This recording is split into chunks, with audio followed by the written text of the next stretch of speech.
Want to win money on sports? With Underdog, you can win up to 1,000 times your cash just by picking higher or lower on your favorite players' stats. Millions of fans have won billions of dollars on Underdog. Will you be next? Download the Underdog app and sign up to get a free pick with your first cash entry up to $1,000 in bonus cash when you deposit.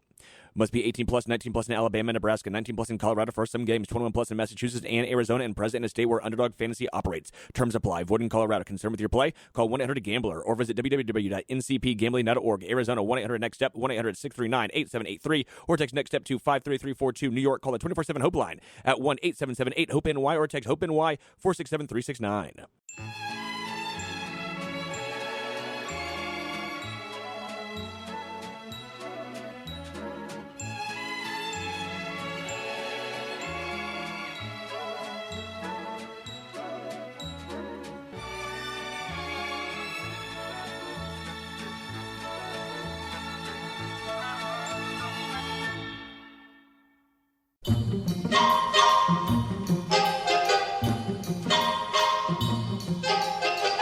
Welcome in to It's Always Sunny in Chiefs Kingdom. I'm Austin. Find me on Twitter at RealBirdLawyer. Here with me, as always, my co-host Taylor at Taylor_Witt on Twitter.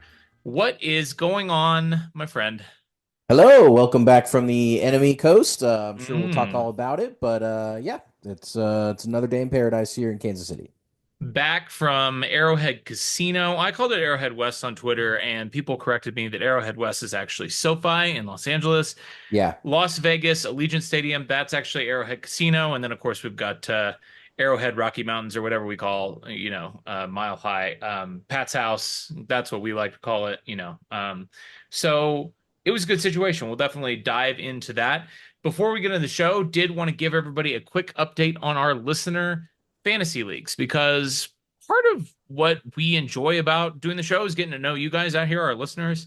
Nothing has been better for that than interacting with you guys playing fantasy football. And we are in 2 of our 3 leagues. You might be in one of the other leagues here in a bit. We'll talk about that. But in the Listener Dynasty League, we have our inaugural champion in like Flint. He was undefeated the last time we checked in on the leagues. He finally suffered his first loss to our current last place team, Caveman Jesus.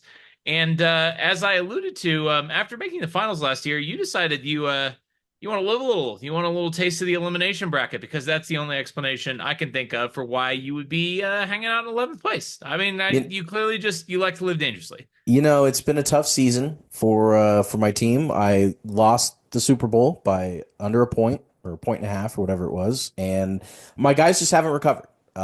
There's been, I've got Josh Allen and Derrick Henry, 2 extremely good fantasy football players. And then after that, it's been a lot of injuries. It's been a lot of guys underperforming. And a lot of it's me, because when I sorted the league by maximum points for, which is your best, I'm 4th in the league, even though I am 11th right now in the standings.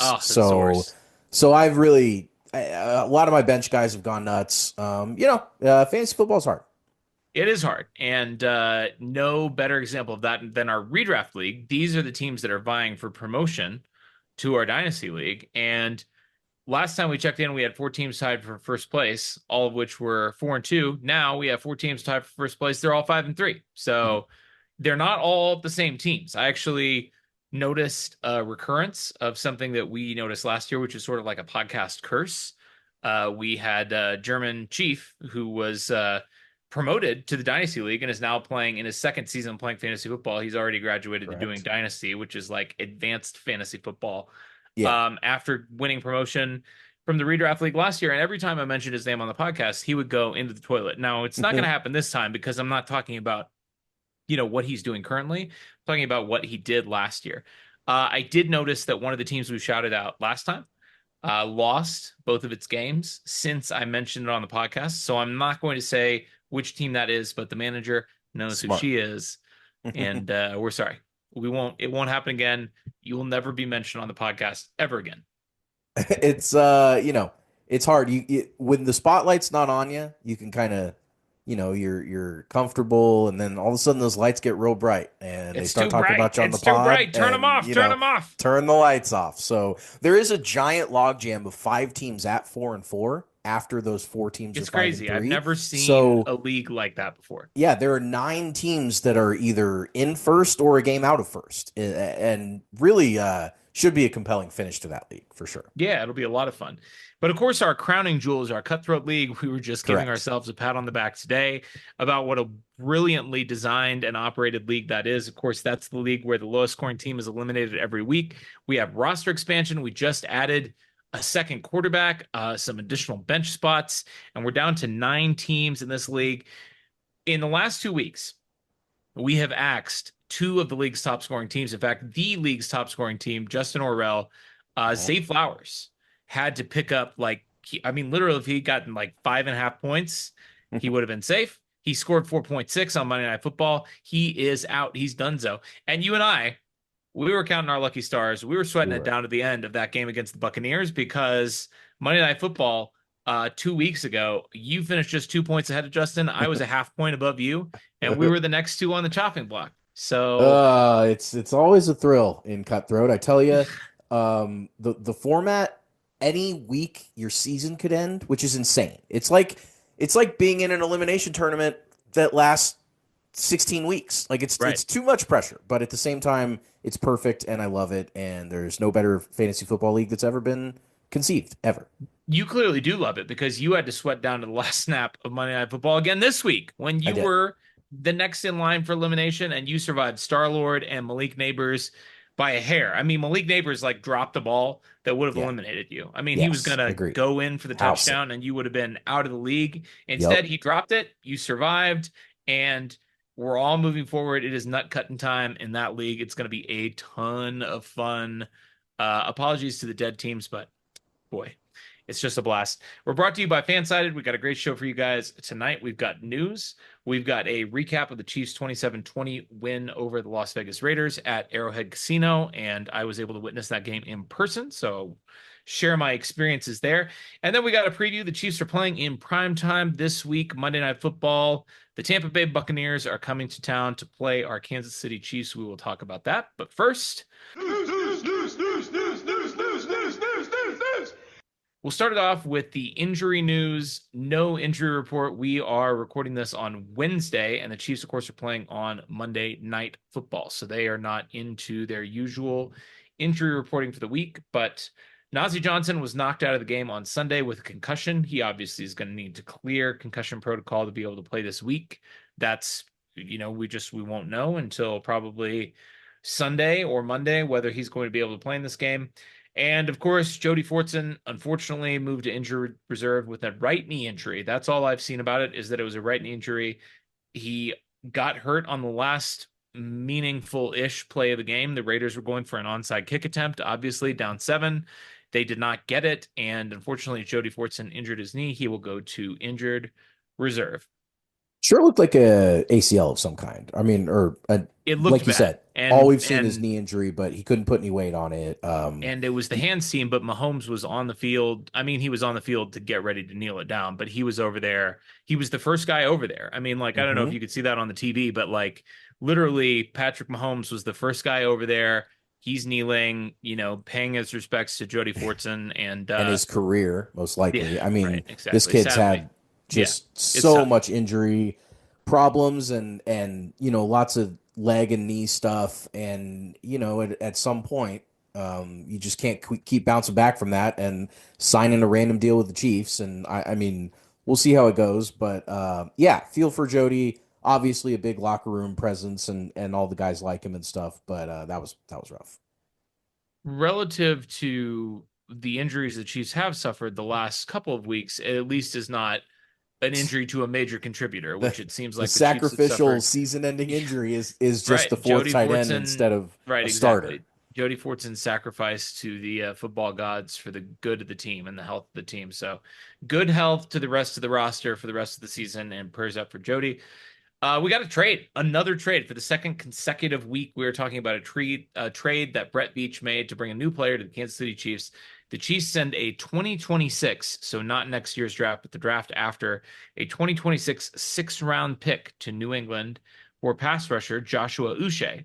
You may have known him as Josh Uche, but he's now Joshua Uche. So former second round pick in 2020. He was an unrestricted free agent last year, ended up going back to the Patriots on a 1-year deal. Actually said he couldn't imagine him playing anywhere else. Now he's playing in Kansas City. Speed rushing specialist. I mean, literally like as smaller. He's listed as an outside linebacker. That obviously is just, he's an edge. But a smaller guy, speed rushing specialist, 20 and a half career sacks, which, I mean, for a guy that's been playing since 2020 isn't a huge number, but a guy that can definitely rush the passer in a situational set, and 11 and a half sacks in 2022. So this is a guy that definitely knows how to get to the quarterback in a defense that knows how to utilize him. And, no offense to Bill Belichick, Gerard Mayo, but they're not Steve Spagnuolo. No, they're not. And really no offense to any human on earth, because no one is, because Steve Spagnuolo is the GOAT. Uche has a 17.5% pressure rate since 2022, which ranks 5th in the NFL among defenders. Crazy. So it's crazy. He is definitely a pass rush specialist, exactly like you said. And the more a team finds itself up in a game, the more you can use pass rush specialists. If you're playing on a team like the Patriots, who's not scoring a lot of points and not doing a lot of leading in their games, then he probably was just sitting there, just licking his chops. And instead, now he gets to come to the undefeated, 2-time defending Super Bowl champs, and a team that has spent an entire 9 minutes of the fourth quarter trailing so far this season through 7 games. Out of 105 fourth quarter minutes, the Chiefs have spent 9 of them, all in the Bengals game in week 2, trailing at any point in those games. So, much different environment for him. And he's on a 1-year deal, so it's a mercenary deal like Hopkins, and let's go get that ring, buddy. It's going to be really interesting to see how he's utilized, because the Chiefs really, we know Steve Spagnuolo really prefers, especially from his every down edge players, bigger guys, stronger guys, and not the bendy speed rusher that Joshua Uche represents. And so really the only guy on the roster that sort of fits that mold is Felix Anudike-Uzomah, and he, being a second-year player, he hasn't really come into that yet as an NFL player. He's still developing, and he actually has come along nicely, especially his run defense has been really picking up these last few games. But Joshua Uche brings an element that the Chiefs really have not had in the Steve Spagnuolo era, and it's really going to be interesting to see how they deploy him, because this is a player that's sort of against type for Steve Spagnuolo, and it really feels like, I mean, this defense has had so much continuity with the core players, the assistant coaches, and then now obviously with the play caller for now 5 seasons, that you feel like it's reached a different level of continuity, understanding of the playbook. I mean, you've heard it from all these defensive players that played in the system the last 3-4 seasons. They just understand this defense on a different level. And once you reach that level of understanding as a team, that's when you have the ability to sort of insert these situational players. I mean, we've seen Spags do so much crazy stuff with these single guys.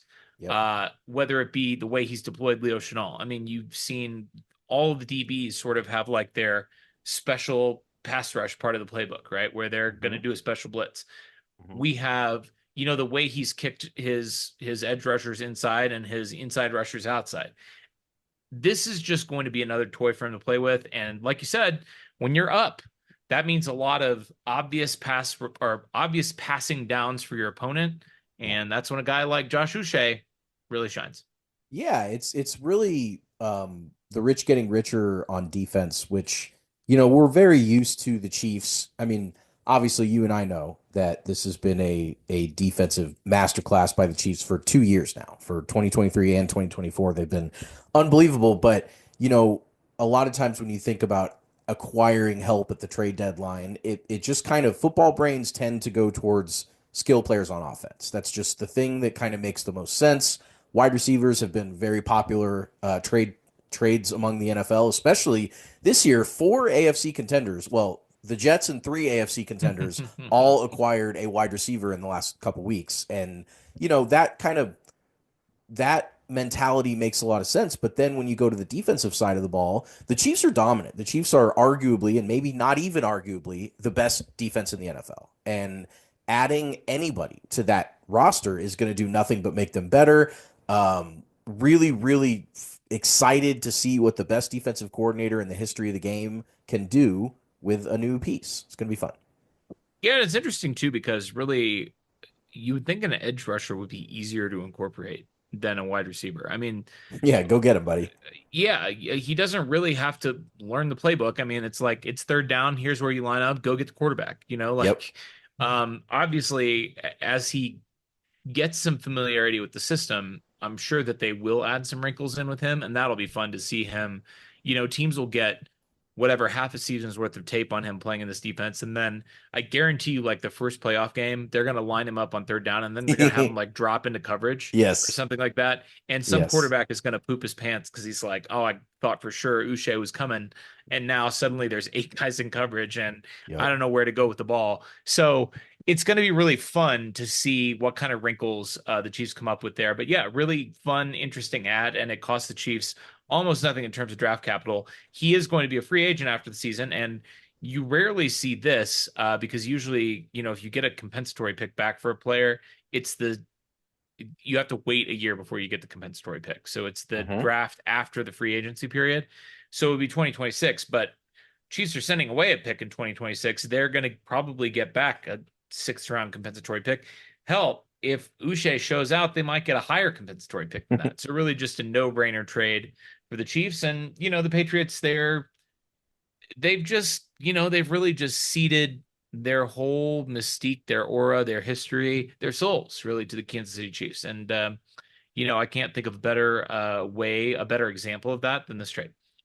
Let's talk about the Chiefs' visit to Las Vegas, Nevada, and let's start off by talking about my visit to Las Vegas, Nevada, That's right. because this show is about the Chiefs, but it's also about you and me. It's to celebrate us, and so I was fortunate to go to the game on Sunday in Las Vegas with my dad and my brother, and man, really an interesting place to watch a football game. I'm sure you saw on TV that this was a 50-50 crowd at worst. I mean, I think it may be because Sure. the Raiders fans are wearing black, so like the seats are black, they kind of blend in a little bit, red pops, but like it was definitely at least half the stadium was Chiefs fans. And one of the things that Raiders fans will acknowledge, and in fact I was riding down the elevator with some Raiders fans, and he was like, "Oh, it's another Chiefs fan. They travel so well." And I was like, "Well, I mean, doesn't everybody travel well here?" And he was like, "Well, yeah, that's true, but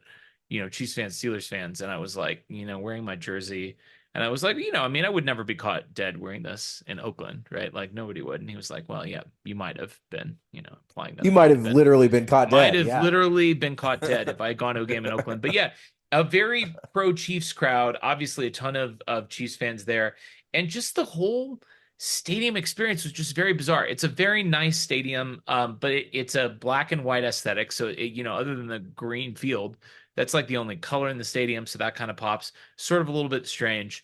But the in-game interactions were very strange. First of all, Interesting. first time, I mean, I knew that this was a thing, but the whole like Raiders chant that they do, like Yeah. I, what is that? Like I just it's weird. It's dumb. Like, and they were of course doing it throughout the entire game. They have like the video board. They'll have Charles Woodson or whoever, some famous Raider, come on and say Raiders, and then they'll come on and they'll all say it. And you have to say it like an idiot. You can't Yeah. just say it in a normal voice. You kind of have to put on that affect. But then like they just the first quarter of the game was like the quietest stadium I've ever been in. And I mean, it's a dome, and I've been to, college sporting events in domes. Mhm. I've obviously been to a bunch of games at Arrowhead, including when the Chiefs have been pretty bad, and Mhm. the stadium has not been full, and it was still much louder than this stadium was really in kind of like the first quarter. Towards the end of the game, if it's third down or they make a big play, the stadium got pretty loud. I don't know if they were piping in crowd noise. I'm not going to throw accusations out there, but like Sure. you go to Arrowhead and the other team is on offense, it's just loud all the time. Yep. And here it was like, okay, it's gonna get loud if they tell us to be loud, or like if we make a big play, but like the Chiefs are just kind of out there in the huddle operating, doing their thing without any real interruption from the Raiders fans that were in attendance. And it was very strange. And I will also say it was a little bit weird, even though there were half a stadium's worth of Chiefs fans in the building. It was like, Chiefs fans were Midwesterners. I mean, Chiefs fans are crazy, but like at the end of the day, we've sort of got that Midwestern aw shucks politeness to us. Yeah, And totally. it was kind of like, well, they're not being loud. So like, maybe we should just kind of like, I mean, we'll cheer when we score and everything like that. But like, we're not going to make any noise when they're on offense. So it was just kind of like people would cheer when there was a big play, but otherwise just wasn't a very noisy, raucous experience. It was very strange. It was very odd. I get the sense that you know how like a lot of people complain that the atmosphere at the Super Bowl sucks Yeah, because a lot of people there are just there to for the spectacle and for 100%. the like I get kind of that similar sense where people that are in town in Vegas that can afford to go to an NFL game and all that stuff like sure some people like you and some people will travel. But for the most part, it feels like people threw on a Chiefs jersey because they were in Vegas and went to the game. And I don't know. I think that the passion that has to be there in an NFL game for the volume level that you hear at Arrowhead or that you hear at these other stadiums, tons of stadiums get really loud. But like you've got to have like people that like breathe and die for that football team, right? Like it's just got to be people have got to be really, really, really fired up for it. And Vegas just doesn't lend itself to that type of atmosphere. It's too transient. It's too Yeah. much of a, and they knew this from the moment that they moved their team there. Like Yeah. they knew this was a bad idea. It's going to But be a bad they idea didn't for the care because the A's. stadium's full and it's always full and it's always This, going to be of full course, it's a because it's business Vegas. And decision, that's and the exactly what it business is. decision of That's going all to it is. Vegas is a good business decision, of course. But you're never going to win, and you're never going to have good crowds, and you're never going to be anything that anybody really wants to emulate because it's just not a city that and I mean, look, I've said this a lot. I love Las Vegas. Love it. But I love it as a visitor. I love it to Yeah, go right. Sure. vacation there. I love to Right. leave Las Vegas. Like Right. it's just I don't know. I'm glad to hear that your experience there was the same as the as what I observed it as from Yeah. TV and just from Twitter. I remember I will say a video of Home of the Chiefs was went viral and Uh-huh. like Yeah. oh my God, that was electric. That Yeah, was and like, actually, that reminds me that I have a video of Home of the Chiefs that I have oh, not good. posted because my phone did not Yeah, fully charge. And so I woke up at, whatever, 9:30 and the game started 10 o'clock there because it's on yeah, Pacific time right insane. now.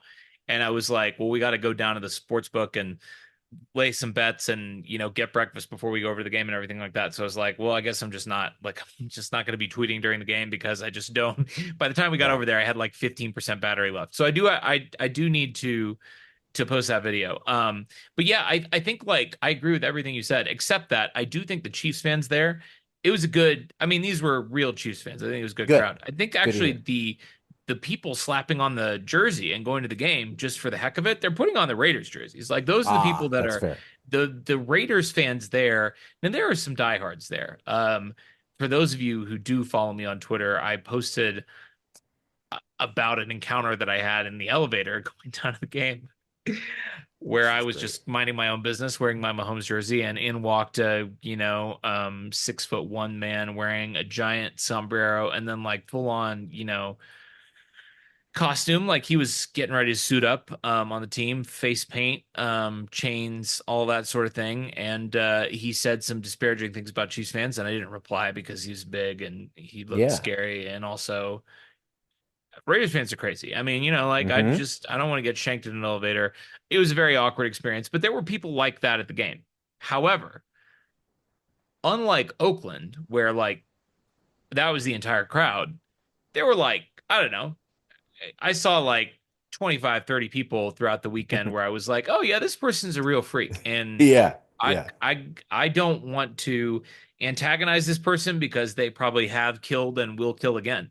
And the rest of the crowd were just, people in Vegas throwing on the Raiders jersey. You can buy Raiders gear everywhere and Sure. they give it away for free. Like you're in the sports book, you spin a wheel, you can get a Raiders hat, you can get a Raiders jersey, whatever. And so I think like the Raiders crowd just isn't, it's not the Oakland Raiders. It's the Las Vegas Raiders. So let's get into this game. I'm super excited to break this down for you. I have not rewatched it on TV, so I'll give you my observations from, the nosebleeds and the south end zone. But let's kick it off with the Chiefs system.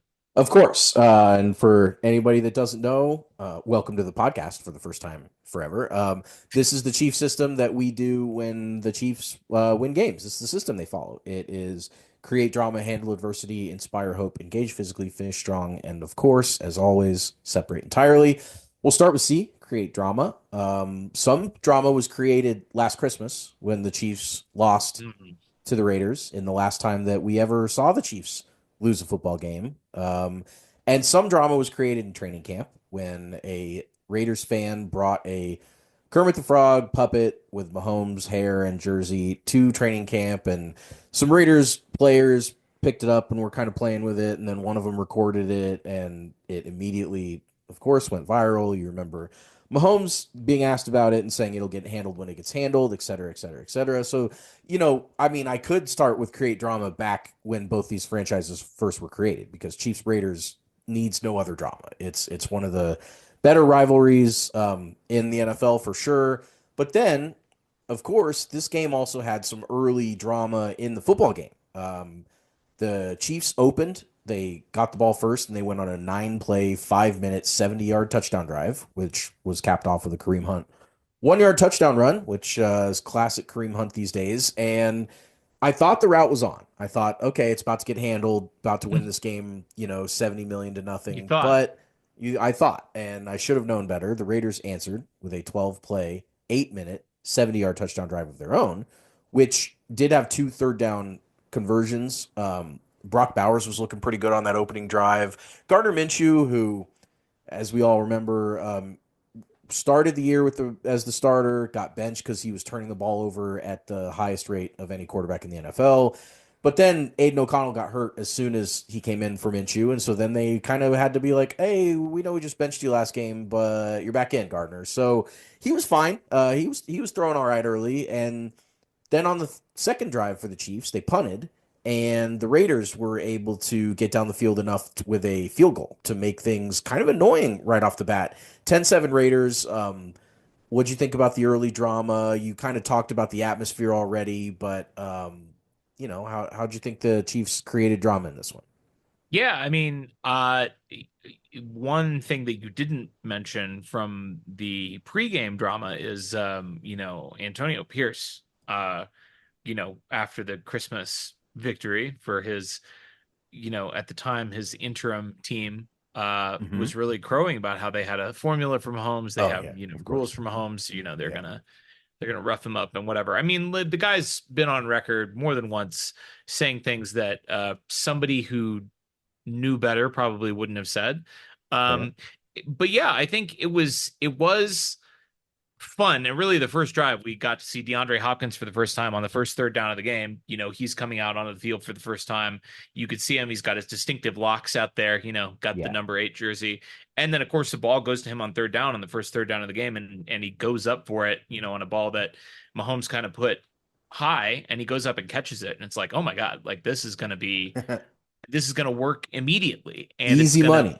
And we're like, we may never, the Mahomes with a negative touchdown interception ratio, the Chiefs that haven't cracked 30 points all year, those are all things of the past. That was what it felt like after that first drive. And then, of course, things are never that easy with the 2024 Kansas City Chiefs, but drama was definitely created. It was. But of course, after they create it, they've got to handle the adversity. And that was no different in this one. After they were down 10-7, the next drive was capped off with somehow Travis Kelce's first touchdown of the year, which doesn't make any sense. Obviously, defenses have been paying close attention to him. Obviously, he's had, really one of the main reasons that Kelce has been off the board up until now was his lack of targets in the red zone. they just haven't really gone his way very often. And, part of that's because the Chiefs have been leaning on the run game a lot more heavily, especially in the red zone. Kareem Hunt's been a touchdown machine. I mean, this is one of the reasons that Mahomes doesn't have very many touchdowns is because of how many he used to get when they would get close to the goal line and he would be Right. able to throw it. And most of the time that was to Travis Kelce, or at least, to people like him. So yes, that's fed into it. But on the that was the third down conversion of the drive for the Chiefs, which was the touchdown to Kelce. And just wanted to point out at this point, they go on in this game to go a ridiculous 12 of 16 on third down for the game, which is Crazy. 3 third down conversions short of the NFL record for That's most in a crazy. game. 15 is the most anyone's ever converted in a game. And the Chiefs had 12 of them.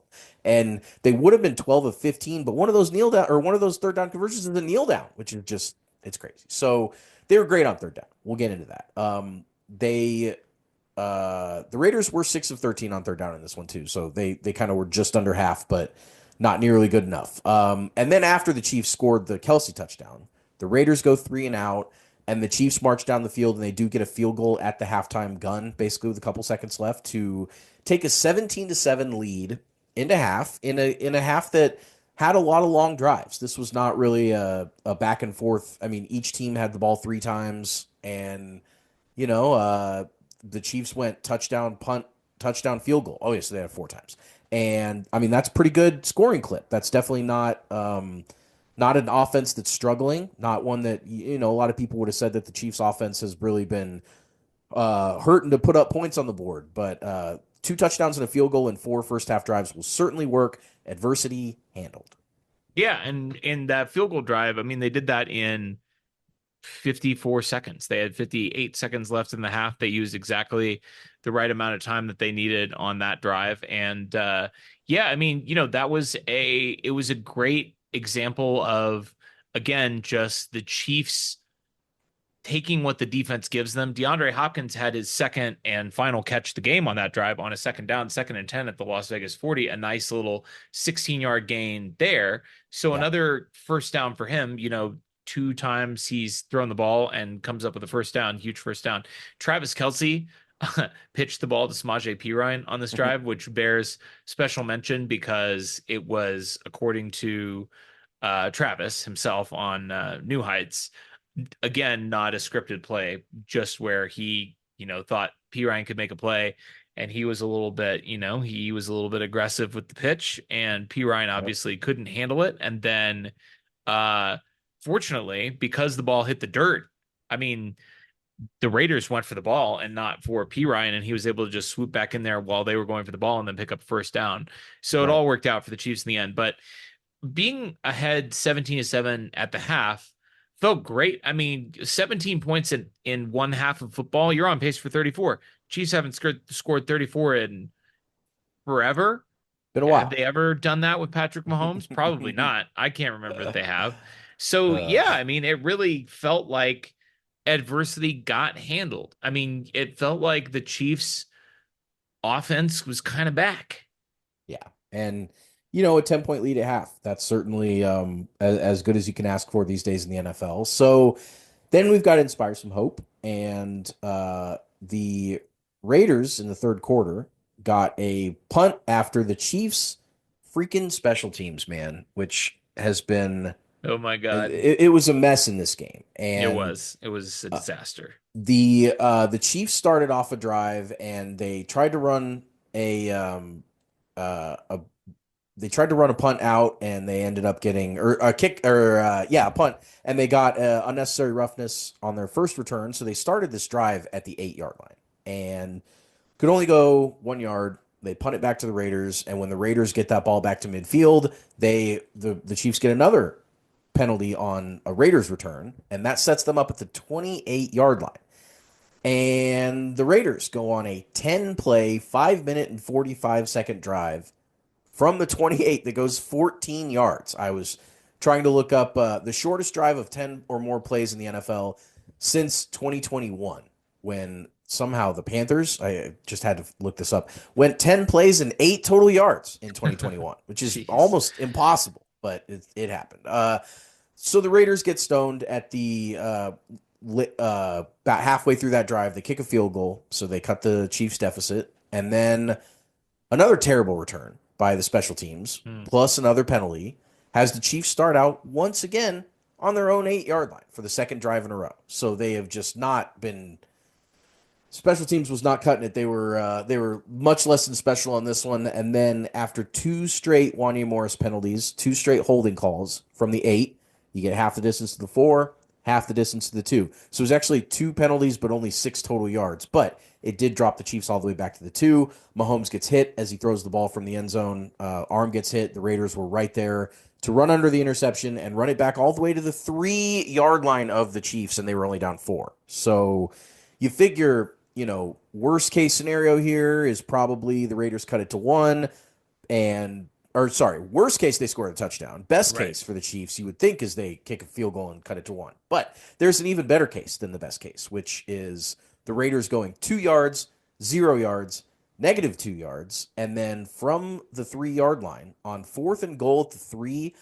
I think watching your team get 0 yards on 3 plays, I would have probably kicked to cut it to 1 and hope you could get another field goal shot. But Antonio Pierce thinks that they've got the formula to beat the Chiefs, and that formula includes going for it and getting sacked on 4th and goal from the 3 for -5 yards. And so the Chiefs, once again, a third consecutive drive, starts on their own 8 yard line because they ended the Raiders' drive on the 8 yard line this time. Just a really, really inspiring 2 drives for the defense where, the Raiders start off twice, not only in your territory, not only on your side of the 50, but on the Yeah. 28 and the 3, and they It's come out crazy. with 3 total points. That was a Spags masterclass there.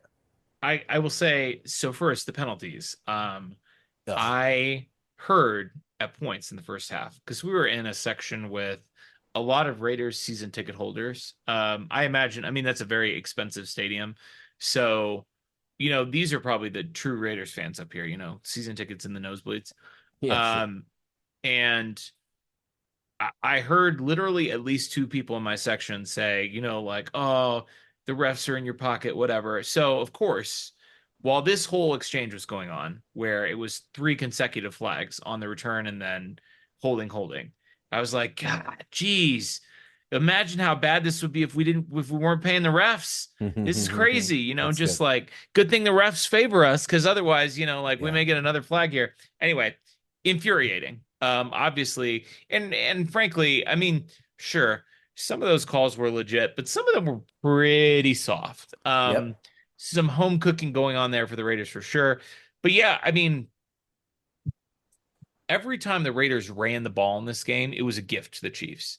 The first half, we could not cover Jacoby Myers or Brock Bowers, who are the only 2 guys that you need to cover Yeah. on the Raiders, right? Like Bowers was giving McDuffie some problems, which is not surprising because he's small for a tight end, but he's big for Trent McDuffie. Yeah, And sure. Jacoby Myers, I mean, they kept moving him around. They used a lot of motion with him to kind of get him open. And it was frustrating to see the Chiefs struggle with shutting down those 2 options because those were the only 2 guys they had to worry about in the pass game. But I tell you, the Raiders fans were just absolutely furious every time they handed the ball off because the Raiders are a historically inept rushing offense this year. They're the worst rushing offense in the NFL by far, and the Chiefs' run defense is suddenly elite. They're Super they're elite. the buff SpongeBob at this point. They've Yeah. really jacked up, and every time the Raiders handed the ball off was a disaster for them. And here, starting the drive at the 3, of course, that's what you're going to do. You don't want to trust Gardner Minshew to not throw an interception or fumble the ball or cough the ball up. So, of course, you're going to hand the ball off. But the Chiefs knew that. And just from a sheer talent perspective, the defensive line was just utterly overwhelming the Raiders in the run game. It was very inspiring to see. And I mean, pretty devastating that Pat threw another interception. Another one that was Yeah. not his fault. He has more turnovers this year than he has turnover worthy plays by PFF grading standards. So, I mean, That's impossible. you do the math. It's not impossible because it means that somehow turnovers are happening without his saying so. So, Yeah. but yeah, it's crazy that, and he and Josh Allen, who by the way has one interception, have like the same number of turnover worthy plays, and Mahomes has 9 and Josh Allen has 1. So, go figure. It's just kind of the way the ball bounces sometimes, but it just has to be so uh, empowering for the entire team for the defense to go out and put up that kind of goal line stand after the offense puts them in a terrible spot. I mean, you're practically guaranteed to give up the lead in that situation. They only need to go 3 yards Right. for a touchdown to take the lead, and they held them. Huge sack, obviously, on 4th down by Treshaun Wharton. Incredible. Just really, really good. Really good stuff. Coming into this week, the Raiders, of all the games that have been played through the first 7 weeks of the season, the Raiders had the second lowest yards per attempt in any game. Where against Baltimore, when they beat them, It's they crazy. were. Got Baltimore. Yes, exactly, which is really just a funny joke in its own. But they had 1.6 yards per rush in that game at Baltimore, and that was the second lowest of any team of the year. The Giants and Dallas, somehow the Giants only had 1.1 yards per rush in week 4. However, this game, Raiders Chiefs, supplanted the previous Raiders second place game. 21 attempts, 33 yards, 1.5 yards per attempt on that one. Just a really, really pathetic rushing performance, as you said. Not only Yeah. are they, I mean, they're really bad, and the Chiefs are really good at that. And so put those two together, and you got a stew going there. So that was really nice to see. Speaking of running, we're at engaging physically, and I think I'm probably just going to slot Kareem Hunt in for the engage physically Sure. section of the Chiefs system for the Right. next, moving forward. That dude, 21 carries for 59 yards, which is less than 3 yards a pop. So it doesn't seem like a lot. It did have a 1 yard touchdown run in there, which we've discussed before. If you get him at the goal line, the most you can get on that carry is 1 yard. So it does kind of dip it a little bit. But I saw this hilarious graph of running backs and all running backs in the league. The vertical axis was the percent of time that they run for negative yardage, and the horizontal axis was the percent of time they run for an explosive run of 12 or more yards.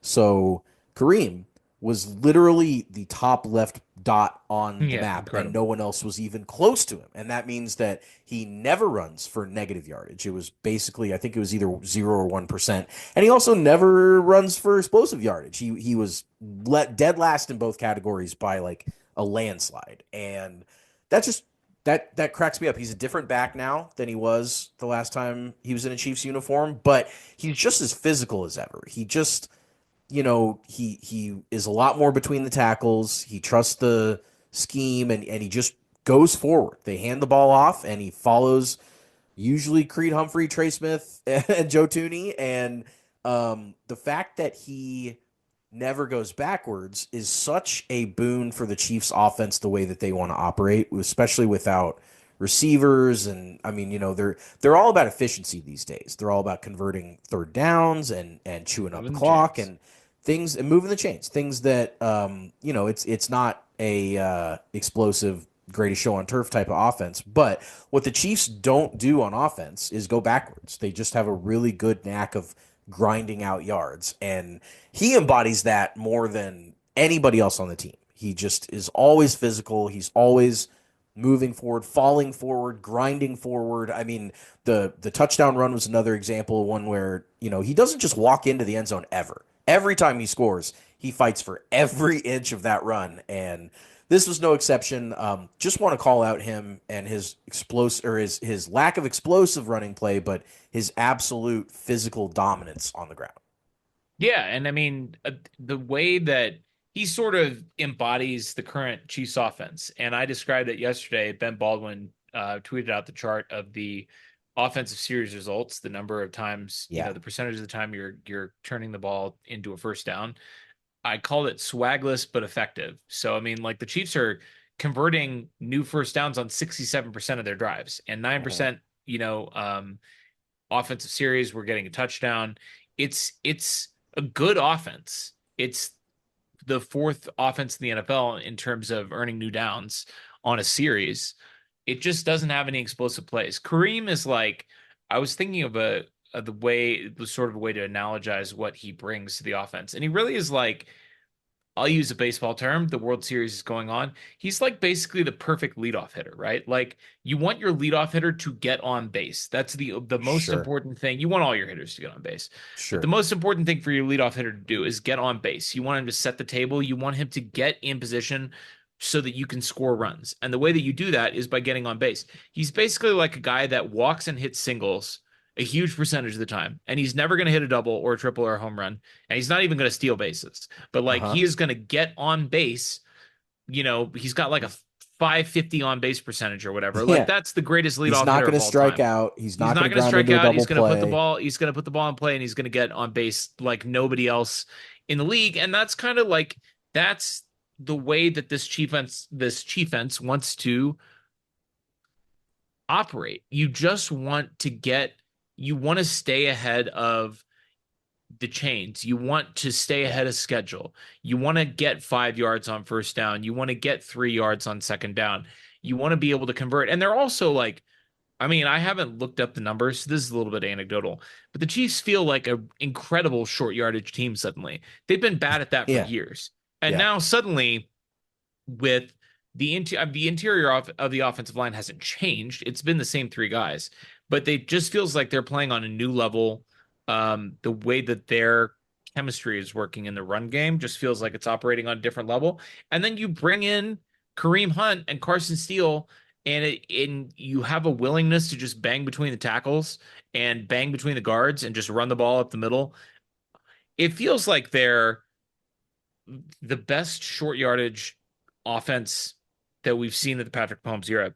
I don't even think it's close. I'm not even sure what would even be second, anecdotally, Sure. of course, but Sure. they just have not only the ability but the will to pound the rock and run people over. And like it's not sexy, it's not swaggy, it's not really that fun, but like it is effective and it is fun in a sense, right? Like it's funny that people are taking a dump on the Chiefs offense and like Mahomes has more interceptions and touchdowns. It's like, yeah, but like we 7-0, beat you. bitch. Yeah, like this is a Ravens fan saying this. This is a Bengals fan saying this to us. Like, all right, Yeah. cool. Like you guys have better offenses than us. Where did that get you? You're combined 8-8. We're 7-0, right? Like Yeah. the You Bengals just got blown out by the Eagles. The Ravens just lost to the Browns. Yep. Like maybe consider having a formula like ours that actually works. You could say that Kareem Hunt and Samaje Perine and Carson Steele have recreated Priest Holmes in the aggregate. They Sure, right, exactly. you Yeah, know, they get exactly. on base and that's what you need. So effective offense is certainly it feels like a market inefficiency, sort of like Sure, just get first downs. Like everything will take care of itself. Even if you can't throw deep, even if you can't, you don't have star wide receivers, which the Chiefs certainly now they have a future Hall of Famer, but the formula has certainly not been to rely heavily on star wide receivers like it is for most effective and explosive offenses in the NFL right now. But if you have a quarterback that knows how to run the offense, and if you have a running game that moves forward, you're just a keep the line moving type of team. I really like that baseball analogy, and it probably won't be the last time we go back to that. So that's engaging physically. The Chiefs now have to finish this game strong, and they chew up 10 minutes on their next drive after taking the ball back over after the fourth down stop by the defense. They go from their own 8 for the third time in a row, which feels, I mean, we talked about this off air. It has to be the only time in NFL history a team has started 3 straight drives from their own 8-yard line. There's no just no chance that's other, ever happened before. it's probably pretty rare to start 3 straight drives on any non-touchback yard Sure. line that there Yeah. is. I Right. mean, 3 straight from the 31 or something would be crazy too. Yeah, it would But, be.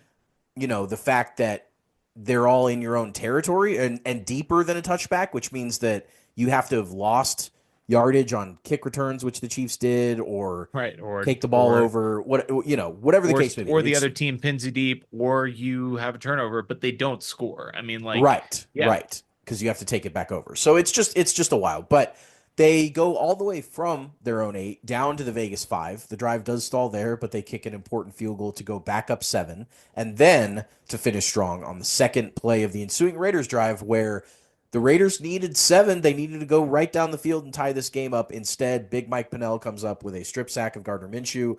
Drew Tranquil recovered it. Tranquil played an amazing game.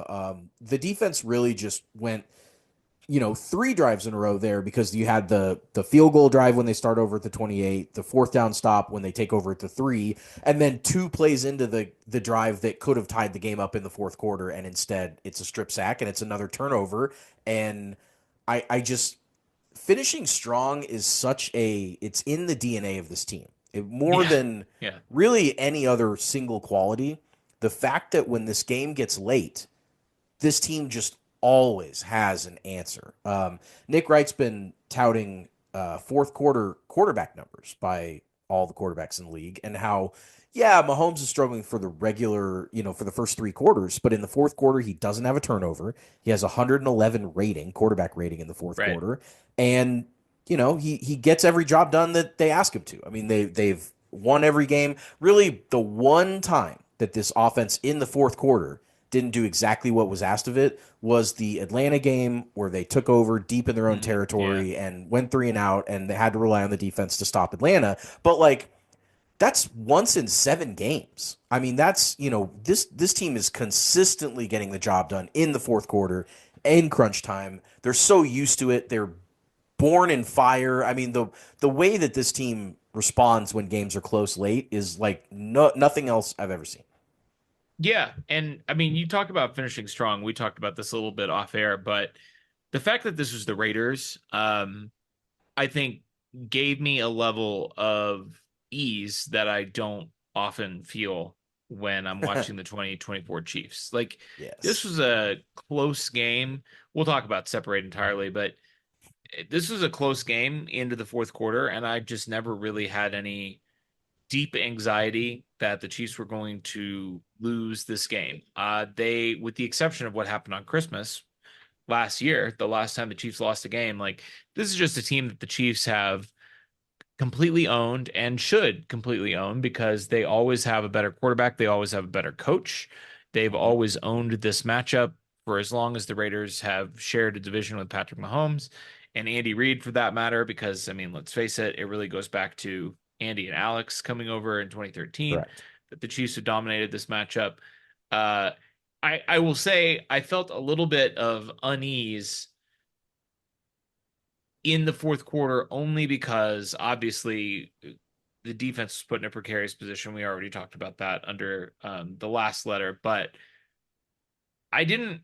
I really did not want the Chiefs to blow this game, because I did not want to have to be heckled by Raiders fans for the rest You of had the more on the day. line than normal. I have more on the line than normal. There was the possibility of public shaming and humiliation. And even though I was far from the only Chiefs fan in attendance, it would have felt very personal to me. So I'm glad that the Sure. Chiefs were able to finish strong in this one, and I'm glad that they were able to separate entirely. They were. To go over some of the team stats before separating entirely, rush yards in this game was 82 to 33, Chiefs over Raiders. Passing yards was 33 is crazy. 262 to 209. Sacks. The Chiefs were sacked 1 time. The Raiders were sacked 5 times. The defensive line was after it in this game. And third downs, which I already mentioned this. Chiefs 12 of 16, Raiders 6 of 13. Just a much more comfortable win. And part of this is because the Raiders ended up scoring in garbage time when it didn't matter. But for separating entirely, the Chiefs get the clock in the fourth quarter all the way down to the 5 minute mark before hitting a touchdown to Xavier Worthy on their 12th and final third down conversion of the game. That drive was, pretty easy going. They went 8 plays and 38 yards after the fumble. They had a 3rd and 2 where Kareem Hunt ran for 3, a 3rd and 2 where Mahomes passed to Kelsey for 11, and then the Worthy pass was on 2nd and goal from the 9. With 5 minutes to go, it's very comfortable. It's 27-13. You know that the Chiefs are gonna hold on to this one even before the Raiders get the ball back. The Raiders would have to go touchdown, onside kick, touchdown just to tie this game up. Just a really, really nice way to finish strong in this one and separate entirely and do all the stuff at the end of the game that the Chiefs need to do to win. I was really impressed by their fourth quarter in this one. Yeah, and it was nice to get Xavier Worthy a touchdown too, because obviously they went to him when they were in the red zone earlier, and he wasn't able to come up with it. It, it's going to be interesting to see how he develops as a wide receiver now that Nook Hopkins is out there, and Yeah. he once again has been pushed once DeAndre has the playbook under his belt. Worthy will once again sort of be pushed down into that complementary role, and he won't have to be the primary target. He had a ball early in this game where he went up and fought for it at the catch point, which we have not seen from him yet. Didn't come down with it, but it was great to see him battle, for a little contested catch situation. And then, I already mentioned it, but on the very first drive of the game, DeAndre Hopkins did that, and he went up for it and he caught it. And then, on the last drive when they're driving for the field goal right before the half, he did it again. He went up for it and he caught it. Just going to be fun to see how the offense develops. I saw enough from the offense in this game to feel good about where they are, to feel better about where they're going to be when the games actually, matter. And it was good to see them pull some of that out at the end of half, obviously with Hopkins making a big play to convert a first down. And then at the end of the game to put the game away. I mean, you said it, Mahomes it's not his best year. And it is frustrating. He made some progress on the touchdown interception ratio in this game. Yeah, more touchdowns than interceptions. How We're about getting that? it. We're moving it in the right direction. We're not quite there yet. Hopefully, we'll get there on Monday with the Hell, Bucs. even throwing touchdowns was in the right direction. He hadn't done that in a couple weeks. That's right. We were the only team that did not have a touchdown pass in the month of October, which is had a bye in there. Yeah, we did, but still, I mean, it's Patrick Mahomes in October. This used to be, king of the world, and he still is in a way, because the Chiefs have not lost a game, and they didn't lose this game either. And they planted their flag once again in Arrowhead Casino, and they came away with the jackpot, and the Raiders were all busted out. It was a fun time. Let's do our awards. And for those of you who may be new to this segment, we do 3 types of awards. We have our 5-star men. Who, through their play on the field, are shouting out, "I'm a 5-star man." We've got our trash men. I'm the trash man. I come out, I throw trash all over the ring, and then I start eating garbage. Who are eating garbage all over the field. And then we have our wild cards. Wild card, bitches! Yeah! Who are capable of anything. I will let you kick it off on the old 5-star man award. Give me your 5-star man pick. Well, it was National Tight Ends Week, and so Yes, it was. or National Tight Ends Day, and so of course Travis Kelce, who hadn't been doing much this year on the field, he of course has been doing a lot off the field. Sure has. He had 10 catches for 90 yards and his first touchdown of the season, which again, insane. But there are some, I know everyone's been. Yeah, it's just crazy. He had the pitch to P. Ryan that you talked about that while it didn't necessarily land, it was another example of him having fun out there and being Trav and doing his thing. And he was very much into the game and locked in and focused and all that fun stuff. So I just thought that, it's the first opportunity we had this year to name him as a 5-star man, and I wasn't going to pass it up. I like that a lot.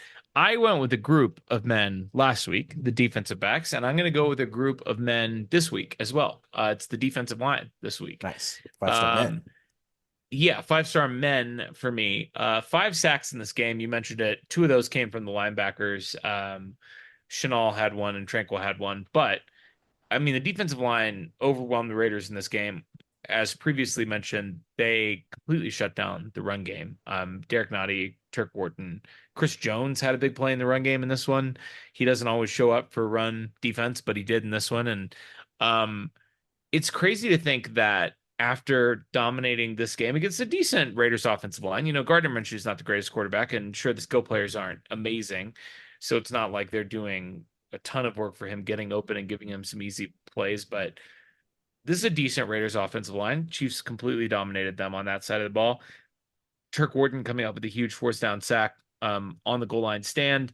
It's scary to think what this group is going to look like when you add Charles Omenihu and Joshua Uche to Oh this my group. God. I mean, Omenihu obviously was just a tremendous ad for the Chiefs last year when he came back from his suspension and came up with that huge strip sack in the AFC Championship game against Lamar. And then to add in the speed rush element of Joshua Uche that the Chiefs don't have currently, to be able to do kind of like those high-low rushes where you have one guy power rushing, kind of doing a bull rush on one side, and then you send the speed rusher to clean it up on the backside. I can't tell you how many times the Chiefs have gotten pressure with their big, strong, but kind of slow pass rushers, and then the guy is able to, Pop leak out the out. back Yeah. and get to the edge. And when Josh Allen does that, even when Lamar does that now, and Lamar, can scamper for a first down, so can Josh Allen. But like, Right.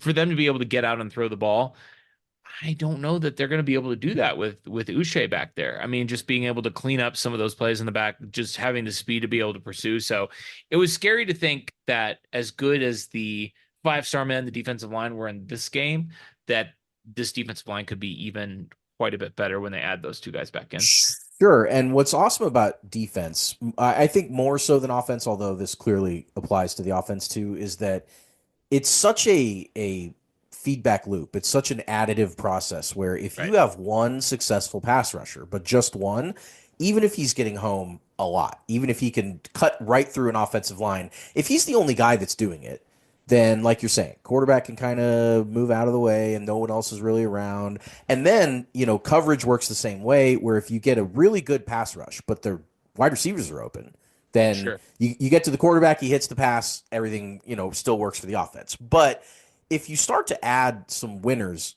on top of each other, and if you start to add Chris Jones with Omenihu and with, Uche and all this stuff, now you start to get like, okay, there's going to be like several guys that are going to be winning. Now the defensive backs that other than McDuffie are kind of struggling and kind of hurt and kind of, now the pressure way relieves off of them because the quarterback doesn't have as much time, so they don't have to cover as much. They're going to look better. It's like, it's just such a whole picture on defense. And I love that the defensive line's coming together now without some of these studs that are going to come in and help them out. Because, I mean, what do you do if you're an offense and the Chiefs are coming at you on defense? It just feels like such an overwhelming prospect. So I love the pick. I love the defensive line this week. I think they were completely dominant. Who's your trash man? Trash men. It's the Raiders organization. I mean, listen, Yeah, it is. It's hard when you win a dominant game like this to pick a Chiefs player that's trash man. We probably could have done it, but it's easier to just send the entire Raiders organization to the garbage pile. Yes, it is. As Travis Kelce said during the game, all that talk. And for the Raiders, nothing to show for it. I mean, congratulations, you ruined our Christmas. Okay, we won the Super Bowl in your building. We've never lost there. Andy Reid is the winningest coach in the history of your building. Which I love that stat. We forgot to mention it. Which he does not play in but once a year. And so sometimes twice. Sometimes twice. This year twice. Once in February and once this past weekend. I mean, this organization just doesn't get it. It's crazy because, I get why they hired Antonio Pierce, but the guy just doesn't have it. The team doesn't have it, but also he just doesn't have it. He just doesn't know what it takes to be. I mean, there was a lot of talk. The talk, I'm always like, I'm so over and suspicious of head coaches who talk. Nick Sirianni, Antonio Pierce. Like, it never works. Know your role, guy. Yeah. Like your role is to stay in the background and it's to not make the story about you and it's to make sure your guys are prepared to play a football game. You are not the story. You're the head coach of the football team. Your job is to prepare your guys so they can be the story. The credit is all theirs. The blame is all yours. And that's how you coach at any level, in any sport. Think about all the best coaches of all time. Yeah, exactly. None of them were shit talkers ever. Not Never. Belichick, not No. Andy Reid, not any other sport. They all let their coaching do the talking for them. It's crazy to me that the Raiders thought that this would work out. Maybe they felt their hand was forced because Max Crosby, their only good player, was like, I'm going to request a trade if you don't hire He's Antonio barely Pierce. good. Yeah. Now Totally. he's going to probably request a trade anyway because the Raiders stink and he wants to win. But yeah, those are my He's trash going to men. request a trade because they did hire Antonio Pierce. Yeah, right, Last time it exactly. was because they didn't, and now he's And like, now "Oh, this it's dude going to sucks." be like, actually, I changed my Yeah. mind. Trade me or fire him. Who's your trash man? So your trash men was everyone who currently is a member of Yeah, the Las just like Vegas the Raiders. whole current crop of Raiders. So I think I have to include another member of the Raiders, which is he's not a current member, but it's been a while, man. John Gruden. I'm throwing him out there. Boy, I it has been watched a this while. game, and the reason that he's a trash man is because he's no longer involved with this rivalry, and he gave it some juice. He gave Yeah. it some like some. I cared about beating John Gruden. I don't care about beating Antonio Pierce. I No, don't care about that's beating true. Gardner Minshew or any of these Raiders. I just, Gruden's been a viral sensation these last little bit after Oh boy. he had the video with makes me feeling nicey and all that stuff. But He does I them every week now. Those are doesn't you may have only encountered one, but there are at least 4 or 5. And I yeah, have the unfortunate, I don't know who it is. I can't remember off the top of my head who it is that I follow, but I follow somebody on Twitter that posts them every time they come up. And so they sure. frankly make me extremely uncomfortable. They're Yeah, they're well, just he makes they're just everyone extremely they're uncomfortable. just That's like the very whole yeah, they're John just Gruden really bit. weird. They're really Yeah. weird. I don't like it. It's off-putting. And he was really easy to hate, and the fact that he's not around anymore it's just kind of I don't know. We needed to include him in here as a trash man because if we didn't, I feel like the whole rivalry just kind of goes up in smoke and just means nothing anymore because clearly the Chiefs are just going to beat the absolute piss out of this team twice a year for the next our whole lives pretty much, but at least the next 10 years. And so I miss John Gruden. So he's the trash man of the week. Yeah, and I miss John Gruden because like when he was around, he was fun to beat, but also there was like no real chance of the Raiders ever being Also that, yeah. competent, right? Like Yes. my only worry here is that they bottom out, right? Like and Yeah. they finally Yeah. hit rock bottom and they get a real head coach and a real quarterback. They probably won't, but that's the only real worry with this franchise is that at some point they may, back into having a real coach and quarterback because every other combination that they've tried at that position has failed. Give me your wild card. My wild card for this game is going to be the receiver of the final touchdown of the Chiefs, and that was Xavier Worthy. You mentioned a lot of his exploits in this game. He tried to go up for a ball, didn't really work out. He isn't really being used in the offense in a way that I thought he would, which I mean, the deep shots haven't really been there, whether that's Pat's, lack of throwing them or, I mean, I don't really, I don't know. It just hasn't quite been as electric as I thought maybe the fastest player in the NFL would be so far. He is young. This is the 7th game of his NFL career. I am fully aware that, guys like last year, Rashee Rice threw 7 games. And somebody also I forget who it was or I'd shout him out, but they compared Tyreek Hill, Rashee Rice, and Xavier Worthy and all their first X number of games. I think it was 5, 6, and 7. And there's a lot of very similar numbers between all 3 of those players. And so the problem is when he's your only option, like when Rashee Rice was here and he was getting a feel of the offense, Travis Kelce and it was working outside of Rashee Rice. And when Tyreek was here in 2016, first of all, no one really cared because it didn't really matter as much. We didn't know.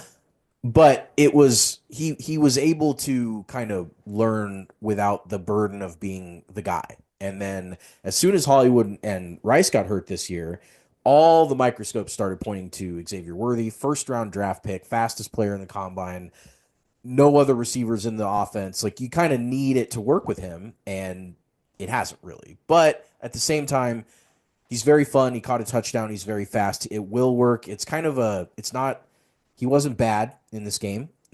nowhere close to a trash man performance. So he's a wild card. Yeah, I like that. I'm going to go with a different wide receiver. We've been talking about him, DeAndre Hopkins, 3 catches, 3 targets, 2 catches, 29 yards. Both of those went for first downs. And I mean, he was open. Mahomes talked about it in his presser this week. He said when I went back and watched the tape, off the tablet or whatever it was during the game, he was fighting and he was getting open a lot. And I think it's going to take a little bit of time because this is a different kind of wide receiver than Mahomes is used to, for sure. But I think once he gets up to speed, and I would think once Mahomes gets the confidence in him, and I don't think it will take as long as some people think. I think it's going to take maybe 1 or 2 more games. Then Mahomes is going to realize, oh my God, if I throw this guy the ball, he's going to catch it, right? Like if I throw him the ball, like if he's open, or even if he's not open, there's a good chance that he's going to come down with the ball if I get him the ball. And I think, I mean, he's never had a receiver like that. The closest thing he's had to that is Travis, and Travis is not a contested catch guy. He's just, the reason Pat throws him the ball is because he's always open. He's just, he's just always finding the open space. Trav very rarely has to fight someone else for the ball. Yeah, exactly. It's so funny. Exactly. He's It is just funny. the only guy there every time. He almost never has to do it. But and Hopkins is that way too, a little bit. Like, I mean, he does have, the veteran savvy to be able to kind of find, the gaps in zone or whatever. And, I mean, he fought through some man in this game, and that's really not his strength at this stage of his career. And he's never going to beat man and then be open 20 yards down the field, right? Because he dusted somebody who just doesn't have that kind of speed anymore. But he's good. Like, that was my takeaway from the game. Like, he's good. I know he's old. He looked good on Sunday. I think Mahomes recognizes that he looks good, and I'm excited to see what he's going to do on Monday Night Football against the Buccaneers, which brings us to our last segment, the game preview. Week 9, Chiefs are 7-0, hosting the Tampa Bay Buccaneers on Monday Night Football this week. A lot of, for a matchup that we don't see very often, obviously, against an NFC team that, with the exception of a day 3.5 years ago, not typically an NFC contender, a team that we have some narratives, some pass. We have obviously Mahomes versus Baker Mayfield. They played the iconic, insane game in college where Mahomes had like 800 yards. First time we've seen this matchup between Pat and Baker since week 1 of 2021, which feels like a million years ago. Obviously, Baker was the quarterback of the Browns. The Chiefs have beaten the Browns in the playoffs that year before, that season before, and then faced off again in 2021. You may remember that as the game where the Browns were leading, and then, what do you know? Pat chucks up a fuck it Tyreek down there somewhere ball that Tyreek turns into an insane, outrageous touchdown. Chiefs go on to win that game. And we haven't seen Baker Mayfield since then. And he's bounced around. He was a Panther for a while. He was a Ram, memorably beat the absolute piss out of the Broncos as a Ram. He came into the Raiders game 3 days or 2 days before a Monday Night Football game against the Raiders, and went on a 99-yard game-winning drive against the Raiders as a Ram. It was very short-lived run as a Ram, but very memorable. Yeah, I mean, Baker's kind of a fun player. I am enjoying this Baker arc, and I'm enjoying it more because of everything that's happened with the Browns since then. He's sort of he sort of has become a likable character. Obviously, I mentioned the teams played in the Super Bowl 3.5 years ago. We don't even talk about that. It feels like a million years ago. I mean, it is crazy to think that was 3.5 calendar years ago. Like that Super Bowl 55 happened, because since then the Chiefs have won 2 Super Bowls. In 3.5 years. How's that even possible? Is that are you allowed to do that as a team? And like, Tom Brady's no longer in football. It's like longer, both teams went completely different directions. Yeah, and his wife then is now having a baby with somebody else, and he's posting Fleetwood Mac's the chicks cover of Fleetwood Mac on Instagram, and wondering about life and thinking where did it all go wrong? Tom Brady's part owner of the Raiders now. Like, it's completely different lifestyle for him. It's crazy. It's a completely different world than it was the last time these two teams faced off in a meaningful game. Chiefs have been steadily climbing those DVOA rankings. We'd like to look at the DVOA, the team efficiency numbers. They're currently 4th in team DVOA, and They're right behind Minnesota, like just a touch behind Minnesota. So the Chiefs are 28.1% DVOA, which is tied with Buffalo. And Crazy. they're only 0.7% behind Minnesota, which came out like gangbusters. They're only 3% behind Baltimore. Detroit, well, I mentioned this to you, I think, off air last week. Detroit had never been first in total DVOA. They are Right. now, finally, for the first time ever, after another huge win by the Lions. But the Chiefs are right there with Baltimore, Minnesota, Buffalo, and there's a pretty big gap. Buffalo's in fifth. There's a pretty big gap between those 5 teams and the next highest team in the rankings, which is San Francisco. So the Chiefs are definitely being recognized. You know, it was kind of like the Chiefs are winning, but the analytics maybe don't show them to be what their record shows them to be. Now it's starting to catch up. And so let's break this matchup down a little bit. When the Chiefs have the ball on offense, we've always done this traditionally. We've at some point we probably should switch it up and do, defense first, but we're offense guys and we've always loved the offense. And even though it's been going through a little bit of a rough patch, we're still going to start with the offense. Chiefs are up to 9th in offensive DVOA, which is hilarious because it still seems like they're not that good, but they're a top 10 offense. That's right around where they finished last year for the 2023 season. But it does feel like they're trending in the right direction, right? Like maybe I'm making too much of the few snaps and routes that Hopkins was out there on Sunday. Maybe I'm putting too much stock into the fact that like it just can't be as bad as it's been. But I feel like the thing is like all the things that they're doing badly are correctable and like should be pretty easily correctable. It doesn't seem that hard. You always have to be careful when you're dealing with the NFL to make assumptions about, okay, well, like we're doing this thing well, we're doing this thing poorly. Let's just fix the thing that we're not doing Let's well. not do that. And then everything will be great because we'll continue to do this other thing really well. Right.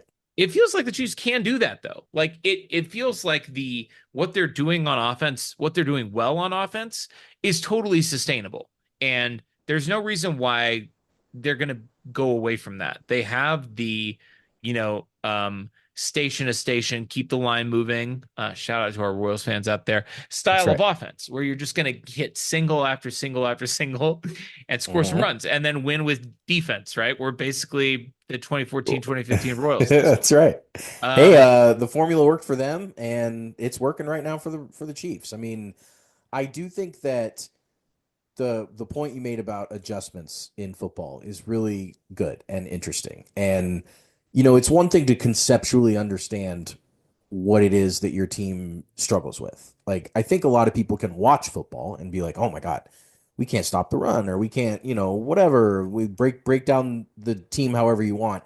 But then, a lot of times the reason that you can't do what you think you should be able to do to win the games is because your players aren't good enough. That's like the main reason why a coach wouldn't just be like, all right, guys, let's, so the Chiefs obviously don't have a problem with the players and the talent level of the players. And with the offense, it's been correctable problems for the last 3 years of Chiefs offense, at least, where every time, and most of that used to be turnovers. That was kind of the big Chiefs bugaboo for a while. And there's still a little bit of that. I mean, there's clearly if Mahomes has 9 interceptions so far in the year, but they've only fumbled 3 times. It's not like, the whole team's letting down in the turnover department, but the effectiveness is such a, if you just think about the NFL and who's the most effective offensive mind maybe that the sport's ever seen, it's Andy Reid. And if you think about who's maybe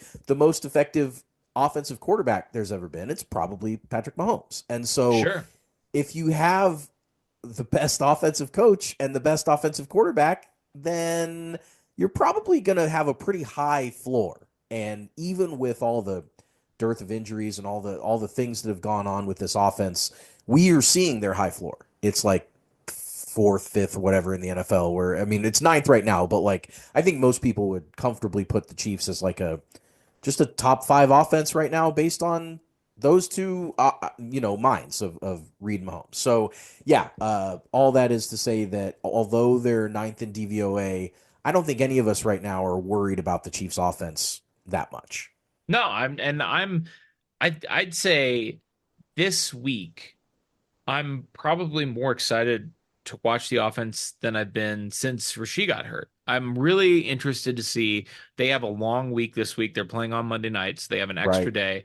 I'm Right. really interested to see what DeAndre Hopkins looks like this week and how quickly they're able to ramp him up. And I think, again, like I don't want to repeat myself, but I think it might come together quicker than people realize because I I think really so too. do think that I think Patrick realizes that this is a guy that I can trust to catch the ball every time I throw it to him. I know Hmm. we touched on this last week when we were talking about the trade, but like DeAndre Hopkins has like the most freakish hands of almost anybody in the NFL. He has like Yes. the biggest hands of any wide receiver in the NFL. And Reliable. I actually don't think that I mentioned this, but I had seen an interview. I don't remember where I saw this, but Bill Belichick had done an interview where he was talking about DeAndre Hopkins, and he basically was like, "This guy just like the reason he's part of the reason he's so good is because his catch radius is like 3 feet wider than any DB in the NFL thinks it's going to be, and Uh-huh. so and it Uh-huh. takes the I think quarterback a that little was bit on of time. McAfee. I think I saw the same Yeah, one. It that was could be. awesome. Yeah. That could be. I mean, it's the same thing for the quarterback too, but Mahomes is going to figure that out. And once he Yeah, does he figure it is. out, He probably already I, knows. I mean, the thing is, like, when you think about, I mean, Mahomes' ball placement is really good. Like the touch that he has on throws, not on deep throws, because he's always been No. kind of bad at that for Yeah. the amount of arm strength that he has. But like Yeah. his ball location, his ball placement on shorter and intermediate throws can be extremely good when he wants it to be. Now, a lot of times he doesn't need to be because he's moved around the pocket and he's gotten a guy 5 yards open by manipulating what the defense is Right. doing and you Right. know faking, like he's going to run it and pump faking or whatever, faking people out with his eyes, throwing a no look pass, whatever. But I think, I think we could see something really special sooner rather than later. And I think, this week is a good opportunity to do it because on the other side, we have a pretty good pass rush. Buccaneers under Todd Bowles have always had. I mean, we know about it. I don't want to dwell on it. I don't want to Mm-hmm. even bring it Mm-hmm. up more than I Yep. already have. Let's Yep. move Yep. on. Yep. But Yep. Wanya Morris got worked by Max Crosby in this game. And you Yeah, got but to who have doesn't? somewhere to, yeah, sure, I get it. But like the tackle situation has been a little suspect for the Chiefs. And so having another guy that you can just get the ball to when you have to get rid of the ball. I mean, when the ball has to go somewhere, why not go to the Hall of Fame receiver who has, the freakish like 11-inch hands and like I don't remember where I read this, but he has like webbed fingers practically, like Sick.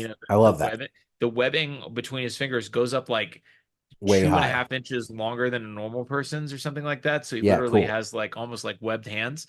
I mean, why don't you throw it to It that guy, shows up. right? Like, yeah, Yeah. it just you need to It's get rid of pretty the nice. ball, give it to him. It's pretty nice when Mahomes can drop back and say, which Hall of Famer do I want to throw Yeah, this football to? I mean, and that's, obviously they both entered the league in 2013. It's not like you've got these explosive, but I mean they're reliable. Both Kelsey, of yeah, course, talking about Kelsey and Nook are both guys that it's basically the opposite of the receiving core that he had last year, which yeah, was just right. drops constantly.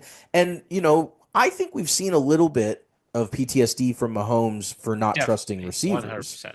And Absolutely. you go through so many times where you put the ball exactly where it needs to be and the guy doesn't come up with it or pops it up in the air and gets picked or whatever that we've seen. And like you stop wanting to throw. And Sure. I It mean, takes a toll. at least psychologically, yeah. And so I think a couple like easy completions to these guys will kind of get Mahomes' confidence back a little bit. And not that he strikes anybody as a non-confident player, but like he's had some struggles in the offensive game because of the people around him. We still see, little bit of residual effect from the line situation from the game that will not be named from like to the current line where like he Sure. bails out of Definitely. pockets Yeah, much definitely. quicker than he did literally before that game. Like Right. there Yeah. was a time in his career where he would stand up in the pocket a lot more than he does now, and I think it's directly attributed to that game. And you know, it's nice to be able to have reliable receivers, and I think we're going to see that from him. Yeah, I think so too. Let's talk about what's going to happen when the Buccaneers have the ball. Tampa is ninth in offensive DVOA, but that's a little bit deceptive because they're missing Chris Godwin, who at the time he was injured was leading the NFL in receiving yards, and they're missing Mike Evans, who has put up 1,000 yards every season of his career. Depending on how long this hamstring injury keeps him out, that streak might finally be in jeopardy. What the Right. Buccaneers do have is a little three-headed monster running back. We had a funny situation in our cutthroat league a couple weeks ago where 3 teams were starting one of these running backs, and all 3 of them came through for you guys. You all needed X amount of points from a Buccaneers running back on Monday Night Football, and you all squeaked by.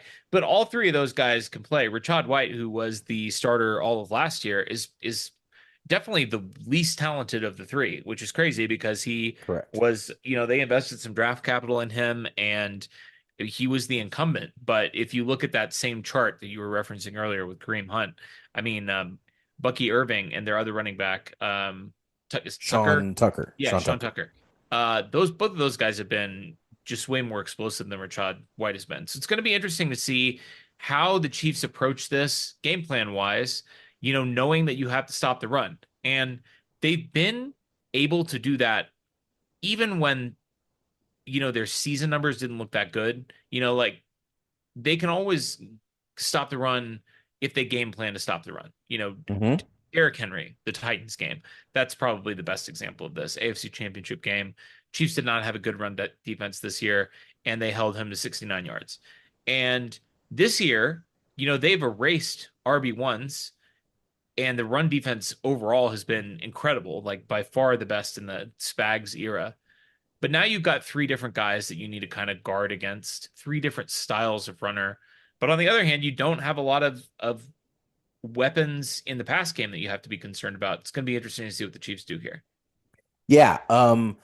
I do think that the Chiefs defense is so much more of a reliable source on this team than I don't really care. They've matched up against the number 1 offensive DVOA team several times in the Spags era and always seem to play, if not their absolute best, then certainly a capable game against teams that are absolutely dominant on offense. I mean, there's just something about when this team gets challenged defensively that it feels like they rise to the occasion. And I mean, this is a team that it almost kind of, I don't even want to say this, but it kind of scares me more a little bit that they're missing Godwin and Evans, because I feel like this team also goes the opposite way. And when a team has Gardner, Minshew, and nobodies, then it's like the defense does enough to win, but they don't like chew up a team and spit them out the way they do when I feel like it's a harder matchup. But Tampa, there's no love lost between these teams for all the things that you talked about earlier. You lose the Super Bowl to a team, and every time you match up with them, as we've seen from San Francisco, there's more to it. There's more to it on the line than just an old-fashioned football game. So I think Spags and those guys are going to be absolutely ready to roll here, and I like the matchup. I think that it's Arrowhead at night, and good luck, Baker. Yeah, Baker is, he's leading the NFL in touchdown passes, but he's also got quite a few interceptions, and he's been known to do bozo things. Yeah. One final note on this. You kind of asked the question earlier, and I wanted to answer it here, whether this is the best defense in the NFL right now. And the Chiefs are 4th in defensive DVOA right now, behind Minnesota, Houston, and Detroit. But I think you can make an extremely strong case for the Chiefs defense being the best defense in the NFL. For one thing, there's not a whole lot separating these 3 teams. The Chiefs are at minus 16.8%, so 16% more efficient than the average defense. Minnesota's number 1, they're at 23%, so you got about a 5% difference there.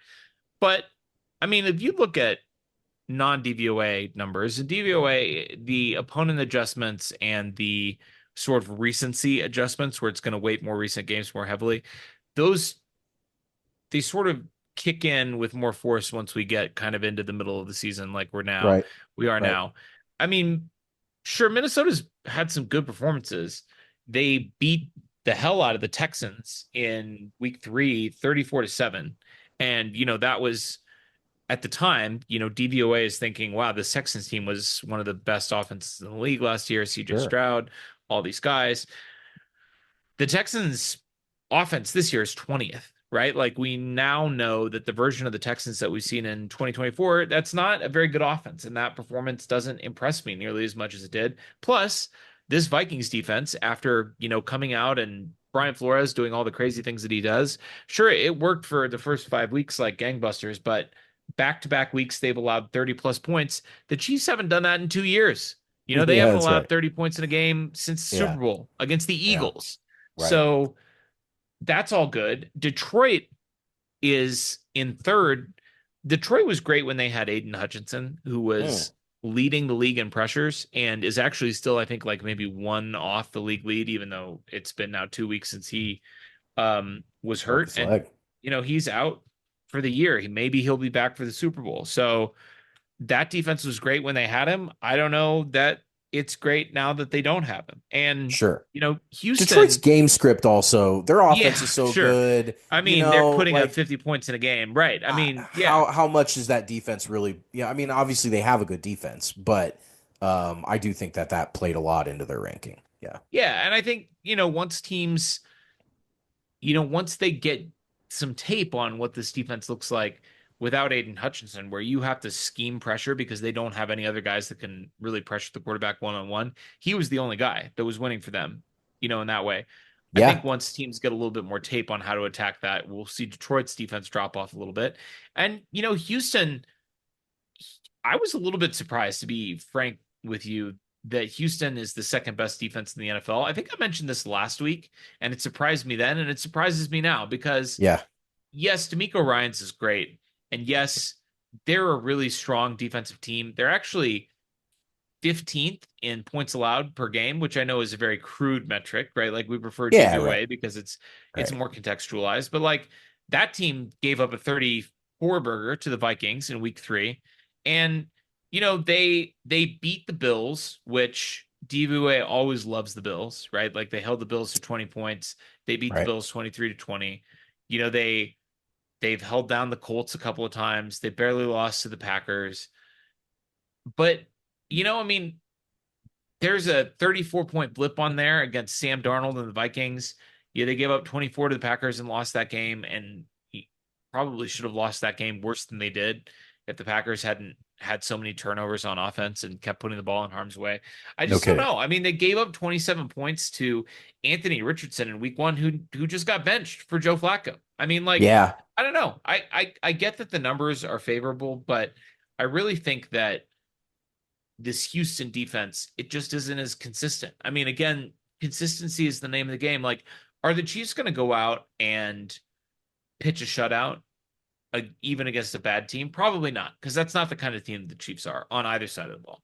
Right. But are the Chiefs going to hold their opponents, under 30, usually under 25 every single week and give the team a chance to win? Yeah. And I think that's Yeah. the kind of defense you want in the NFL. You want a defense that is consistently going to put you in a position to win the game. And the Chiefs are like the only defense that you can say that of. Like every single week going back to the start of last year, they have put the offense in a position to be able to win the game in every single game, which is crazy. I mean, in the modern NFL, you should not be able to reach that level of consistency, and they've done it.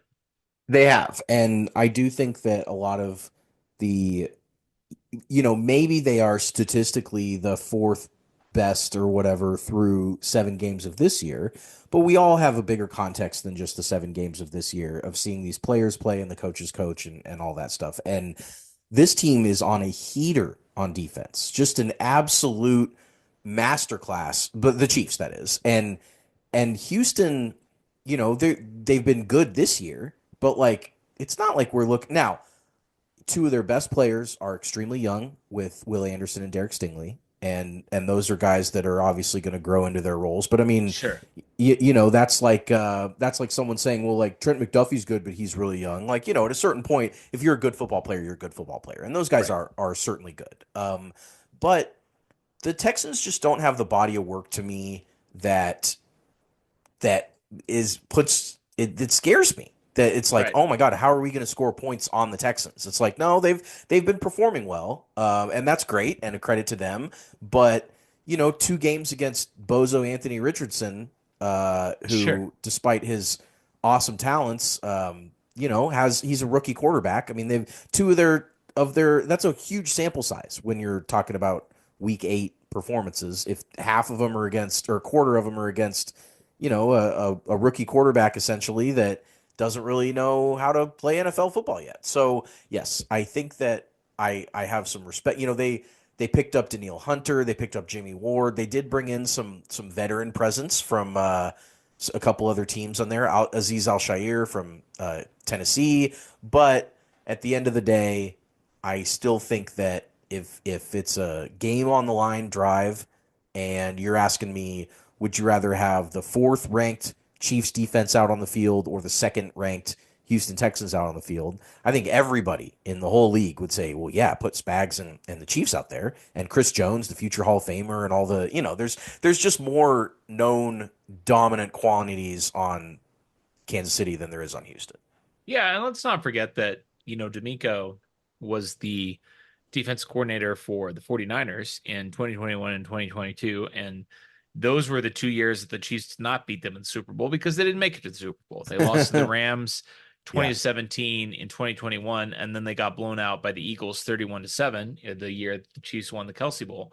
And last year, I know first year in the program and first year head coach for D'Amico, but after they beat the Browns and Joe Flacco, which again, I mean, sure, Joe's great, but like that doesn't super impress me.